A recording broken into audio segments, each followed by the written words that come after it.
Simon's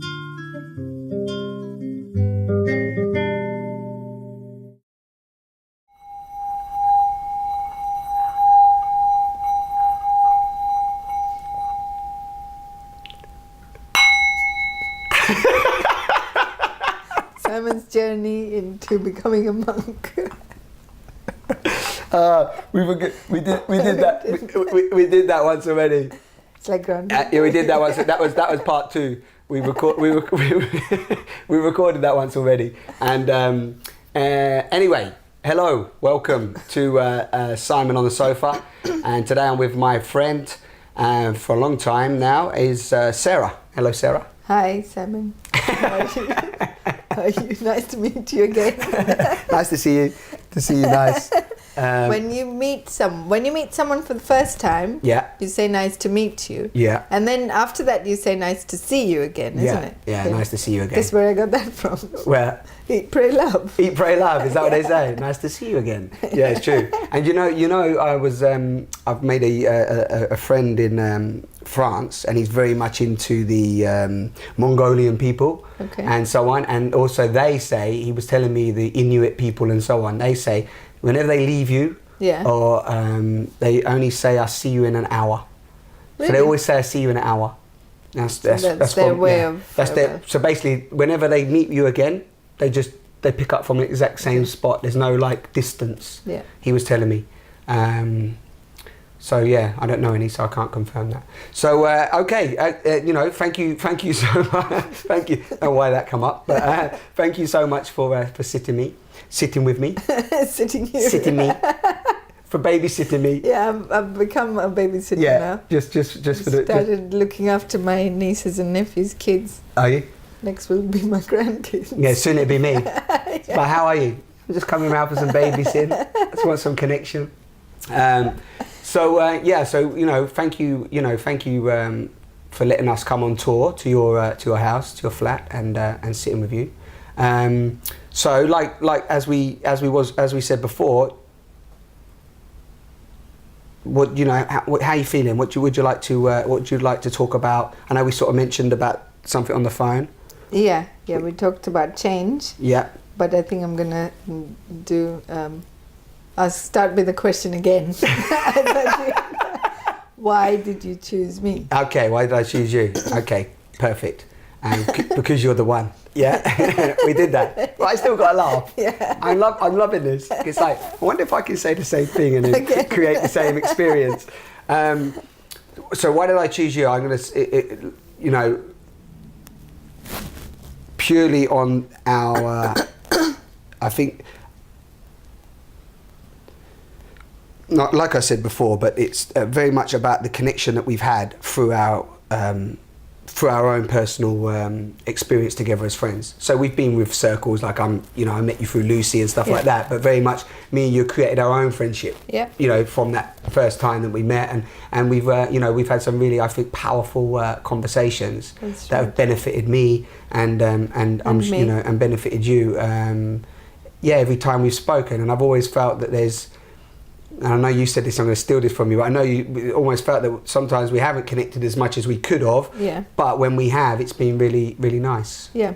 It's always been at the right time. Say, for instance, even the sofa thing, you asked me probably almost a year ago, right? When I started. Yeah, when you started. Yeah. And then I said yes. Yeah. But then when the time came, I didn't. I cried off. Yeah. And I was thinking this time round when I started talking to you again, that no, this now is the time. So maybe I wasn't ready. Yeah, totally. Maybe the time wasn't ready. Maybe I didn't know enough to talk about. Yeah. Oh, then. I think you knew enough. I've known you longer than a year. You know, you haven't learned everything in the last year. No, and we've had some amazing conversations before a year ago. Yeah. So no, you definitely knew enough. People often think that though, don't they? There is an apprehension of like, oh, am I worthy enough, or have I got enough to share, or can can I be articulate enough? Yeah, can I share? But whereas sometimes that's often just our own fears, isn't it? And self-doubts. Yeah, that's true. Because I know we've had lots of talks, and also I know you've had mentors along the way because you're a businesswoman as well as a mother and stuff, and I know you've had some really interesting, support really along the way. Yeah, that's true. Guidance, if you want to call it, but support. Yeah, definitely guidance and support. I've been very, very lucky throughout my life, touch wood. And and I've been lucky to have you as a friend and to gather from you what I have, because to me I always think it's pretty one-sided, because I always seem to be taking from Simon. He's letting me know about The Secret, and then the Esther and Jerry Hicks, the laws of attraction, and from you to me it's gone on to other people as well. So it just kind of, I think of you as my friend, not who I talk to when I feel down. That's not right. No way. But always at the right time. Yeah. Totally. So that something comes my way that makes me change my thinking or feel better or be able to deal with life. What's happening at that time. Yeah. And just so you know, I get that from you as well. So even though it might be, for example, you might be sharing something that's happened to you. Yeah. In that moment of sharing, I've always felt that we get an elevation from our conversations. So then when I go back into living whatever I'm doing, I'm taking that lesson. Yeah, exactly. Do you see what I mean? So it might have stemmed from you maybe saying, work's struggling at the moment, and there's stressing, or I'm moving, or there's not enough money to do what I want to do, for example. But it's very much like we've sort of come to a conclusion, and then when I go back into whatever I'm doing, whether it be at the acting path or whatever, one of the paths that I was on, whenever it was, very much I take that into you take that into your life, don't you? Yeah, absolutely. So that's a gift. It is very much a gift, and you don't always have that connection with everyone, because people are in different spaces in their own lives, and that makes them react to you in a way that maybe sometimes you can't. Sometimes you just can't gel with a person. Yeah. And before I used to be not quick, but I used to make judgments, even though I said to myself, I'm not judgmental and this and that. But you do. You end up thinking XYZ about so and so. Yeah. Only in the last few years that I've slowly learned that everybody is on their own path, and maybe something is happening in their life that you have no knowledge about. Hence, they react in a way that maybe you don't like, or I don't like, and you just have to give people their own space and time as well. It takes time to learn all of that. You get wiser as you get older, and as I said, the first time round, I have learnt and I have properly grown up after I turned 40.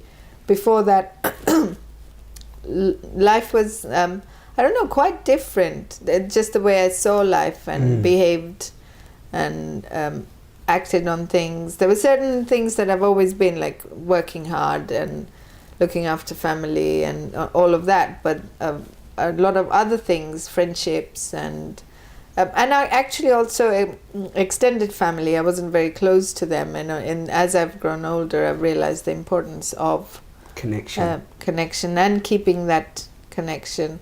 So I guess in your youth you always want to be really independent, and then when you get really independent, then you want your support. What am I doing out here on my own? I want some connection. I want people around me. Exactly. Where's everyone gone? Okay, I'm independent. No, don't totally. Yeah, it's really powerful what you're saying there, though, as well, because that's coming down. I know, we were talking about change, but we're sort of moving in more. This is more about acceptance as well, isn't it? Yeah. So there comes a time. Maybe it is an age thing. Maybe there's a certain age that you need to get to. Yeah. But I think also there just comes a time in the way that we think and the way that we feel, and if you want to call it your mind, that just starts to actually have that. I don't have to, these judgments on people and on myself are not actually serving me. Yeah. Do you see what I mean? They're not actually really working for me, even though we claim our identity for our judgments, don't we? Yeah. A lot of the times, you know? Like, true. It's lovely what you said about how we often look at people, how we see them, but we don't know what's actually going on in their life. Exactly, yeah. That's really, to have that wisdom, and I think it creates space for you to actually at least then speak to somebody a bit more. Yeah, and I think human beings, even if they don't, a lot of people are blocked off, as we were talking about chakras and being whatever your blockages are. Lots of people are blocked off and they don't get it, that these things are happening within their mind or their body, because it's interlinked. But deep down somewhere, people do get when they know when somebody understands or somebody is not judging them, and I think instinct has a big role to play with it as well, except us as human beings don't know how to deal with all of that. Yeah, totally. Earlier on, and then we learn, some of us learn better than others. Yeah. And that's some the experience don't. that's often needed. But like you say, some don't. You have like loads and loads of experiences and just keep going round and round with the same cycle, the same pattern, you know. Yeah. And often really blind, because the cycle or the habit that we're in, I know we've spoken about this before, you know, when we just get caught in that habitual cycle round and round, whether it be in relationships or even in a business venture, you know, where you're like, why am I still here? You know, what's going on? Why do I keep doing the same circle round and round? I have actually had that in the last three years, particularly.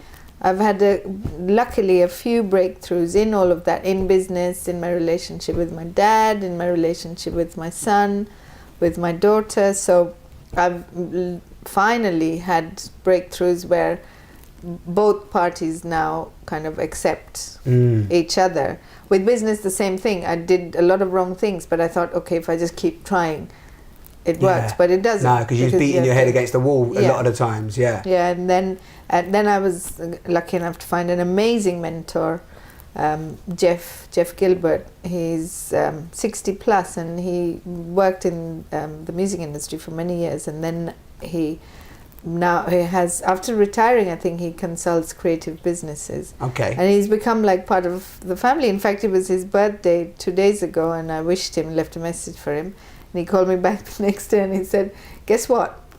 This is also quite funny because it's the way you look at things. He said, for my birthday, my mum called me, my wife, my son and my daughter, and you. What does that tell you? So I said, I immediately said, it means I'm part of your family. And he said at the same time, he said, it means I don't have any friends. Yeah, it's like only 5 people. You're like, yeah, we're connected. We've got each other. You're like, oh man, I need more people calling me. Yeah, I like that. Yeah, exactly. What am I picking up from that is that what was you saying about basically? We've drifted off somewhere else. We didn't drift. We didn't drift. I'm trying to pick up on what you said about the connection to your father and also my children. Because I've had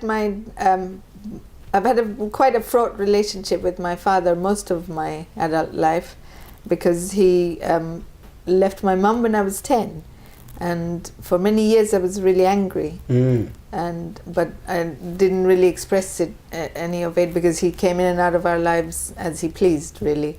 And then when in my mid-30s I kind of let go, and I remember thinking to myself, or saying to myself, that really I just woke up one day and I thought, you know what, he's old, enough of this nonsense, I'm just going to be nice to him from now on. But that, I don't think it actually came from deep within. I made that move, but it didn't really come from deep within until a few years later, when my dad came here and he had to live here for a while and with me. And then it needed that time. That space between you not being that space between you going, I need to, you know, not like him, as it were, and not get on with him, and then make a decision. Then I make a decision, but that decision still didn't work that well, because we were not that close, not in the same country, and I didn't make the effort to be in touch with him, and he did, but he didn't at the same time. But when we were forced to kind of live with each other for a while, I had to go through it again, and I was behaving sometimes like a teenager and moody and not wanting to talk to him, and then I realized, come on, you're almost 40, you can't behave like that. But then I got to know him, and now we're really close, and I can see my own habits. Some of them are so similar to him, down to the way we make notes for our working day and things like that, and suddenly this genetic thing hit me, and then that now I've got a much better relationship with him. I also have a much better relationship with my mum, because I always loved my mum to bits, but I just didn't really talk to her much about anything. Except general family things. But now I talk to her about everything. About life, about who you are, where you're at, what you're thinking, and so on. You know? And so that's changed.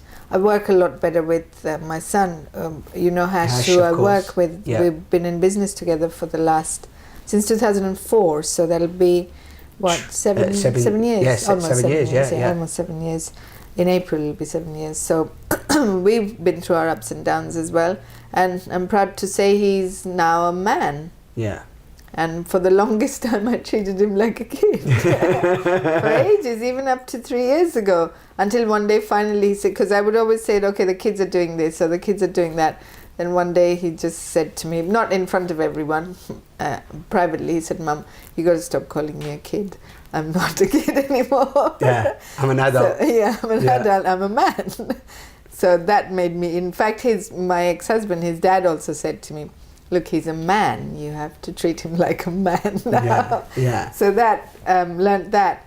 With my daughter, things are not so great. She was just here, but she left yesterday after trying to have a fight with me, and I wouldn't. Yeah. For the first time ever, I didn't rise to it. Which is good. I just said, I'm going to my room. I'd be happy if you slept on the sofa tonight, but I think you should go back to your dad's tomorrow. But there was a block. There was a block. What I've realized is we've all grown up over the last few years, last 6-7 years. She hasn't moved on in her life, and so she needs help. But she doesn't want. Yeah, but the thing is, so it's a bit of a sticky situation, because I've tried lots of avenues, being angry, being indifferent, explaining, being loving, all of it, but it comes to the same result every time. So at the moment I don't know what to do. So I don't know whether to just leave it, or I guess I'll have to think about it for a few days. Sit with it. It's thank you for sharing all of that, by the way. That's amazing to see that transformation, and that you're aware of that transformation with like, you know, your father and so on. It's funny that you brought up, it's funny just talking, you know, about your daughter. It's interesting to hear you say that you felt the shift almost in Hash and in your father. Yeah. But I think the key thing comes back to what you said about the judgments. You know, that we just have these judgments, and I think that in families, like what you were saying about how we don't speak to our mums, and we don't always speak to our families as we really are, because we have so much fear and anxiety. I suppose anxiety is to be who we really are, because we feel that there's often exterior judgments, expectations, and conditions on us. Do you see what I mean? So we can't actually be who we are. Be doing something or have this, that, and the other. Yes. You know, and I think that the key thing that comes is when you're really letting go of judgment, because judgments is so layered. I mean, it's so layered, isn't it? And when you're really letting go of judgment, so we're talking here, no judgment, no expectation, and no condition. Yeah. Just allowing, then really the only thing to even be doing for example, for your daughter, or, you know, in any of these scenarios, is actually just showering with love. You know, on you know, complete acceptance of, like, just allowing, and also letting go, because I always find that if we're holding on to anything, even if for example it's the for example you saying that she has, if we talk about your daughter for a second, it's like she hasn't moved on, for example, right? So even having that thought process almost doesn't allow her to move on. Yeah, that's. Can you see that? I've felt that as well, because I've always felt that especially in the last year, I've felt that, okay, if we keep thinking, oh, she's only going to do the same thing over and over again, she's going to do the same thing over and over again. So I've tried to change that within myself. Yeah. But I've noticed that her dad and her brother don't. They're expecting the same thing from her all the time. So there's a weight with that. Yeah, and then it just perpetuates itself, and so whereas I I think I have now managed to see all the flaws in how I deal with her or have dealt with her, and I'm going to, or I have made an effort, a concentrated effort. Okay, I won't. I got to let her do her thing, but I you know, as a mum, I wish her the best, and I wish her to be happy most of all, and she's not. And I think, but with her, it's a little bit deeper than that, because I've chatted with her about it as well, but I think she has psychological issues, which she needs help with in the therapy way. I'm not a great believer in therapy myself. I think you can heal yourself, and I actually took her to my healer last week, and she said it made a big difference to her. But saying that, I don't know whether this is enough, whether she needs to, because she's very much into the laws of attraction, into The Secret, and she follows a lot of things like I do, a bit too much, I think. If you remember, I don't know whether it was in this conversation or in the last one, when I said that when I first took on the laws of attraction, from when I got The Secret DVD from you, at the beginning I would follow it like a routine, and if I fell out of the routine, it would just jar me, and I would think, oh, everything's falling apart, until you learn that these things have to come. You have to understand it within, and you don't actually realize when you understand it. It just happens.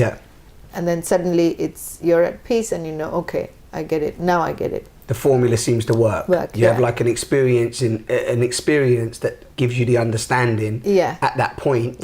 Of that, this is working, for example. And I know she does that, but I can see that she's doing it the way I did it. It's like, you know, it has to be in this routine, and things can't go out of place. So I guess it's her journey. So it's her journey. It's really interesting. It's interesting this has come up, because it's very much about, again, it's just them layers of, because again, even the fact that you're saying, you're seeing, it's often we see in others what we don't see in ourselves. Right? Which is one way of judging people, because we point the finger and we don't really, you know, we don't notice it in ourselves. And you're also saying that you have noticed it in yourself, and then you're seeing it in your her, daughter, but then there's still a level of holding on and judgment to that as well. Can you see how it's sort of, the thing with this whole judgment and expectation and condition, what I'm realising in my life is how it moves. And it moves almost to keep itself alive, if that makes sense. Do you know what I mean? So sometimes we think, oh, you know, we're not judging, or I would think, oh, I'm not really judging, or I've not got any expectations on anybody, my partner or my mum, or, you know, whoever.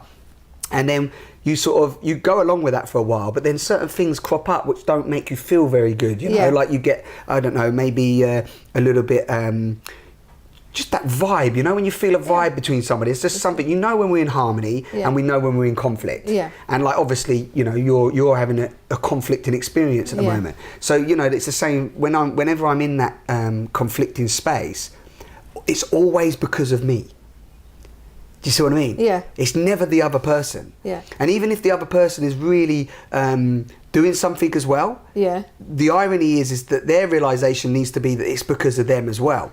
So if I'm going to give that fuel, if I'm going to create that, it's because often, and I realized this only this week, funnily enough, is that just how much resistance I'm still in. So I mean, I've been having such a transformational experience over the last few years in so many things, and like you, getting the formulas and realizing it and seeing it have effect in my life and with my relationships and the way we speak and everything. It's been really magical. But then there's still that when you look deeper, it's like the onion skin, and it just keeps, there's another skin. There's another skin. There's another skin. And it's very much about, for me, very much about noticing that if there's, when you say going within, if we come back to ourselves, if there's conflict of any kind, it's because we're creating it. So if there's resistance of any kind, we're creating it. Because, for example, if I want to fight with you, the only way there's a fight is if you're up for a fight. Do you see what I mean? Both take part. So if I want resistance from you, or I want to give you resistance, or I want to put ourselves into that resisting conflict, then the only way there's going to be resistance is if both people are in that place of resistance. Can you see that? So, you know, so often what I've done is very much just shower with love and go to myself, okay, how can I let go of my resistance? So what can I do purely to let go of my resistance? Yeah. Do you see what I mean? Can you see how that might change, which you have seen how it's changed, even in your father and so on, but can you see how that changes the connection that you have? Yeah. Yeah, because the connection is it is, if I can easily say that in her mind the connection has got a lot of tension or whatever, but it can't just be from her. Yeah. It must come from me as well, because she's obviously picking up. Yeah, and vice versa. Yeah. There has to be, that mutual thing. So sometimes what's really beautiful is when you hug and go, I feel the resistance, and how can we work on this together? Yeah. Because, I've done that a few times with people, and it's just magical. And it works. Well, it allows the space to go, we can work on this. Yeah. Yeah, and out of the place of resistance. Yeah. You see what I mean? So it's almost like the showering of love comes from the hug, or from like, listen, are we both willing to embark on this, this exchange? And then from that space, you can almost, and then you can almost see clearer. Yeah. Like what happened with you and Hash, and you and your father and so on. And I remember a while ago you told me about a business do you remember you had a business partner before? I think it was your ex-husband. Yeah. Are you still in business? We're still in business. That went through its ups and downs. Because you had a process when you was in Camden and then you was moving, do you remember? Yeah. And that come down to very much I think a judgment on maybe you not being able to be the businesswoman that you were capable of being. Yeah, that's true. So there was a bit of a parting of ways, somewhat, for a year and a half. Hash and I did all of it on our own, and we went through a huge peak, and then we completely dropped, and we came through it all ourselves, and made the right connections and right business deals, all of it. And then once my ex-husband saw that, and suddenly I think he realized, okay, I misjudged these two. Yeah. They can actually do a lot of work and build the right businment model. Yeah. So the judgment there again. You see how they're layered. And I think, for me, what judgment blocks everything. Yeah. It just blocks everything. It even blocks the ability to communicate properly, doesn't it? Yeah. Because we it's like we just have, because I'm going to just go back to the father thing, because I don't know if you know, but my father left me when I was 1. So my father left me when I was 1, and then I had a stepfather till around 7, something like that, which was my younger brother's father. Okay. And basically, and then he left, I think around 7, something like that, or 8. And my mum was married to, my dad, and then married to Roger as well. But there come a time, sometimes people who I've said that to, oh, did you ever want to find your father? Or it must be bad you didn't have a father, or, and it's like, no, not at all. I have no judgment condition on my father. He brought me into the world, and he wasn't capable of being a father at that time. Right. Not even in any stretch of the imagination, because, he got married to my mum, he was a young guy, he probably had a whole heap of thoughts going on, wild, he was a bit of a wild guy, and he's wanting to get out there and so on, and all of a sudden he's got like a couple of kids, me and my older brother, and he probably thought, whoa, what's going on with my life, and I think that, again, you can hold judgments for your whole life. Yeah. What do they serve? Yeah. What do they serve? I don't know, because I actually genuinely don't know. I'm sharing this with you. I don't know what was in his mind. Yeah. Like you said earlier. Yeah. I have no clue what was going through his mind. Yeah. I'm from my own experiences, I'm thinking maybe he was a bit young, he's a bit wild, he didn't fully love my mum, he wasn't really up for having children, and it just happened because back then. Yeah. What it's like back then. It was a different, you had to be married to have kids and all of that, or to be together, you had to be married. Yeah. Yeah. So you had that whole belief system going on. So, so really the reason why I'm sharing that is just because you can really see how judgments keep us almost in the past as well. Stuck in all different levels of your life. And it's funny you say that, because if you hold on to judgments and you feel things, or you feel angry, And lots of times you hide it, or you carry on with your life and you don't realize all these things are inside you. I had a lot of that, and it had to do with, I think it had to do with both my dad and my ex-husband, because I never kind of talked about any of this to anyone, so it was all within. And then in my how old was I in 97? 20? No, 6. I was 30 something, 34, 35 when I don't think I knew you then. No. I fell really ill.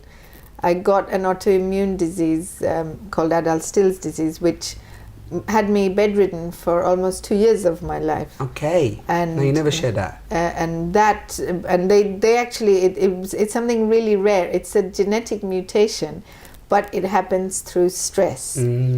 So you do it to yourself. The stress just changes something in your just churns body. you up in your biochemical cells and so on. And it was quite funny actually, because it's such a rare thing. I was number 301 in the world to get it or something like that. Are really small numbers. I read up on it. Because I was stuck in hospital for so long. Just like, what have I got? I used to go to the library and read all these books, and then I thought, okay, let me look up what I've actually got. And they would have had me on steroids and medication all for the rest of my life. I took it for about a week or 2 weeks, and then I said, I'm not doing this. Well done. And so the doctor, he still checks me now it's every 3 or 4 years. He doesn't need to see me all the time. And so he said, okay, not steroids, fine. Then he gave me some other drug, which is an anti-cancer drug. For that, you have to take something else so your liver doesn't get affected, and blah, blah. It just one leads to the other. Yeah. So I said, no, I'm not taking that either. So he said, what are you going to do? And I went, well, I don't know yet. Leave it with me for a bit. And I was really, really ill. It was so ill. My kids were teenagers then. I had left Danny, and I couldn't even get out of bed. My daughter used to have to shower me and help me change my clothes and things like that. And then somebody I don't really know very well, and I still don't know her very well, my ex-husband's business partner's ex-wife, she called me out of the blue one day at home, and she said, I heard you're really ill. And I said, yeah, I have been, but they've finally figured out what it is. She sent me to a naturopath. She said, go to this doctor, please, and please listen to him, because I think she suffered from ME for many years, and he fixed her. So she said, he will only see you once, then he'll tell you what to do. So I did. I had to wait 2 months to get an appointment with him, went to see him. And he only saw me once. It was a 2-hour consultation. He talked to me from childhood up to my current point in life at that time. Yeah. And he asked me about habits and eating and drinking and smoking, everything, emotional relationships, all of it. And it was almost he just took me through my life. And then he said, in 6 weeks' time, you'll get something in the post from me with regards to herbal medication and diet. And I will then call you or give you a time to call me, and I'll talk you through it. And that's it. You don't need to ever see me again, but you need to follow what I say. And I did. And I swear to you, Simon, since then, nothing. I've been fine. When I get like that, the year that I spoke to you, it was not last year, the year before, when things were really business-wise, was up and down. That was the only time I had an attack, and I couldn't move my left arm. But since that time, since I saw him, nothing. And that's from 90. That's since 97. Say 90. Yeah, 97. Yeah. I would have seen him probably end of 98, beginning 99, amazing. Something like that. And that was all natural herbs. And what the mixes that you do with like the tinctures and stuff. And it was different. Drops and some capsules, some drops, some mixes at different times. But you had to be really specific about what. Some go on your tongue, some go below the tongue. Before you sleep, after when you wake up, and things like that. And the diet sheet it's a weird diet sheet. Not allowed to eat loads of things, but other things help you if you're in pain. And because what happens with these adult stills is that my body produces too many white cells, and then all the joints swell up like arthritis. So they get swollen and really kind of inflamed. And so everything hurts, basically. You can't move. Yes. But it doesn't. I'm saying everything hurts. It hasn't for many, many years now.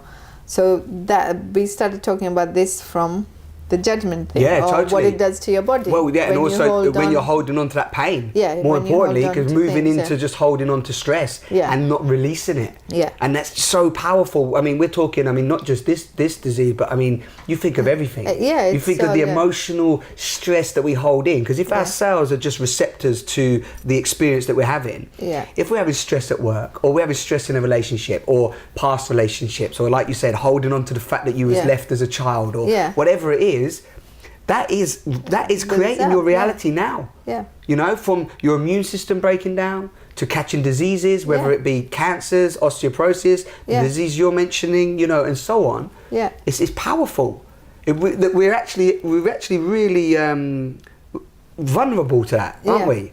And I suppose we don't really. I don't think we really are aware of how. No, most people don't realize what we're prone to. Yeah.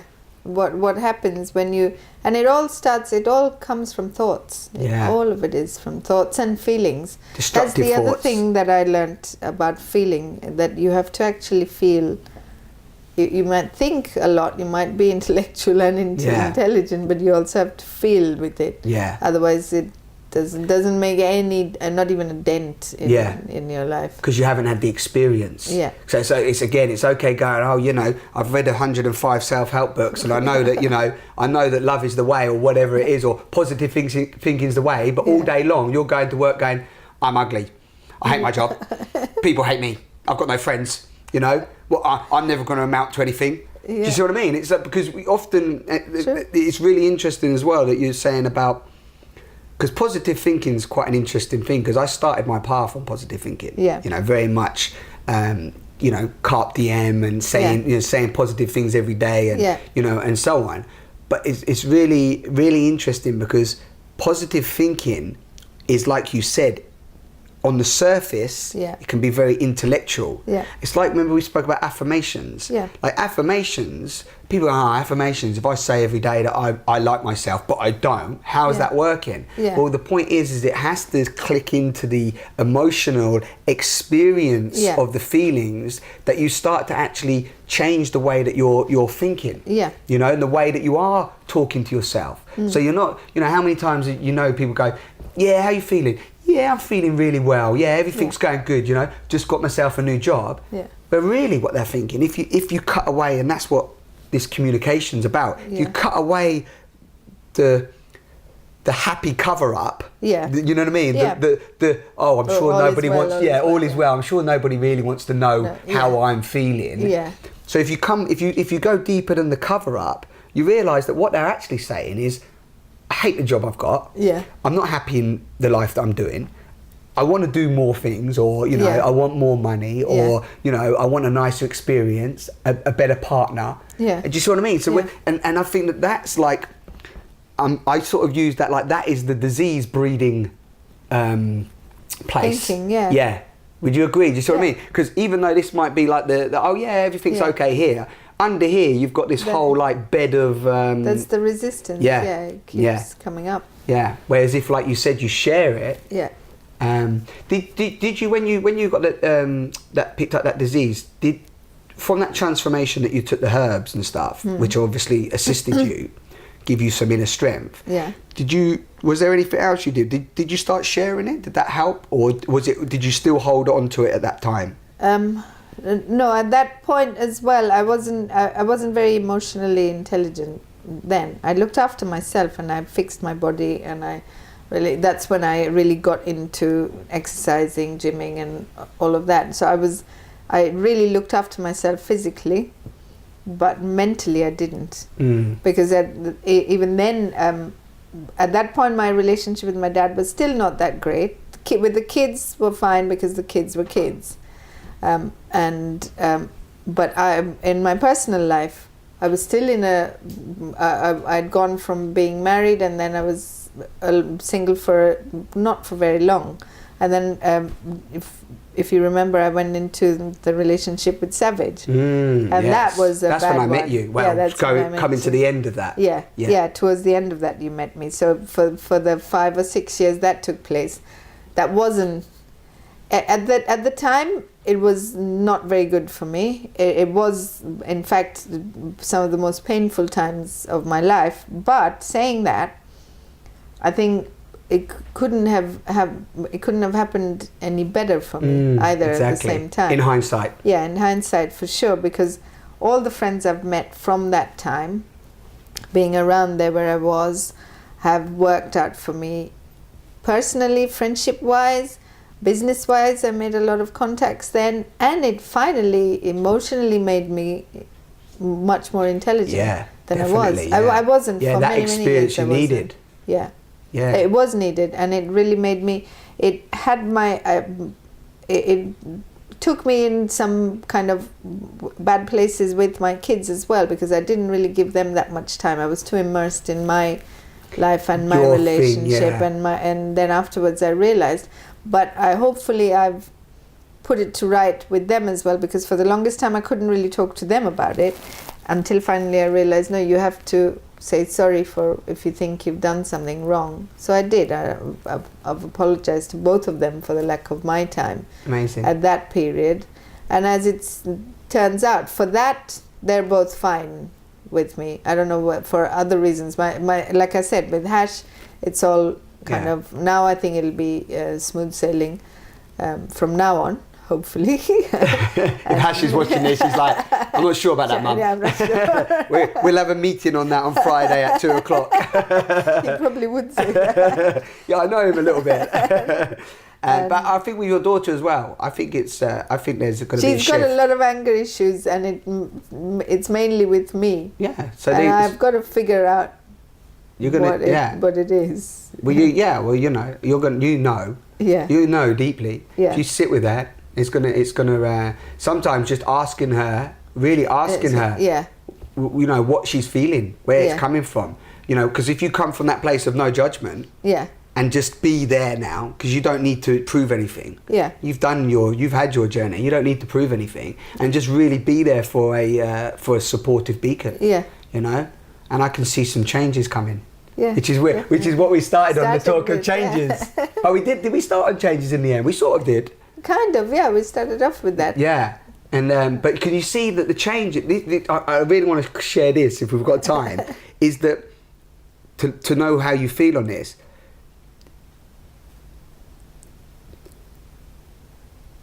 Everybody, and I'm speaking from my own experience here and what I'm seeing in through looking in the mirror, is scared of change. Yeah. But change is the only thing that is, in what we know to be true, constantly occurring, whether we like it or not. Yeah. Change is the only constant. It's the only constant. Yeah. So. And we're so scared of it. Yeah. Everybody's really scared of it. So how mad is that? In you talk about being psychologically, I think we're all psychologically a little bit crazy. Yeah. Because if you really understand that concept. Yeah. I'm not saying you, but you know. Generally. People, yeah. You know, people. Your mic's full. Is it gone? No. Oh no, it's there. You lost it, didn't you? Did you think it was gone? It's like hiding down there. Look. You just wanted to go down my top, didn't you? Stop it. I said that sort of stuff after. Yeah, afterwards. I said that, didn't I? See, I knew you'd start early. We're nearly finished. But if you really grasp the that concept of change, and that everything's rising, passing away in nature, constantly changing in our relationships, in our bodies, it's not the same body. Me and you have had to die many times to even be in this shaped body. Yeah. Our body's cells have had to die. They're not here anymore. They've gone. They've rose and passed away. Yeah. So not only are we changing constantly, you've got the other cells in your life, your children, your family, your friends, their cells, they're all changing. Then you've got nature changing. Yeah. Our environment, the air changing, the sun constantly changing, the moon, the clouds. So you've got absolutely everything changing. Your tortoise. Yeah. Yeah. He's not changing much, right? Is he? You're not changing much. Go on, now you have. See, it's just changed shape, right? But you see what I mean? You've got all this going on. And if we all really did grasp what that means, Yeah. we can allow acceptance To be just as easy, you know, much easier. yeah, for just people. flow with the change. Yeah. You know, without having to almost block it. Yeah. Do you see what I mean? And yeah, constantly resist it. It's because everyone is so afraid of it, they resist it. Yeah. And then the other cycle. So alongside the flow, there's the vicious cycle of repetition and not wanting to change. I still do that with work. I'll put something off till the last minute when it only takes me an hour to do it. Yeah. But I'm going to put it off for 2 days. Yeah, yeah. And think about it. I was thinking that the other day. I'm a list man, and I was looking at a list the other day, going, "That's been on there 6 months." Why haven't I done this? And it's like I don't want that on there anymore. But the list has gone. I've gone. If you knew my list, it goes list to this list into the book list on the computer list. I know, I do. You know, and then it's like that one keeps going, moving from place to place. Okay, well, I think that's a really nice place to end. How do you feel? Yeah, really good. That was. Thank you so much for sharing so transparently. Pleasure, Simon. Really, Pleasure. you know, it's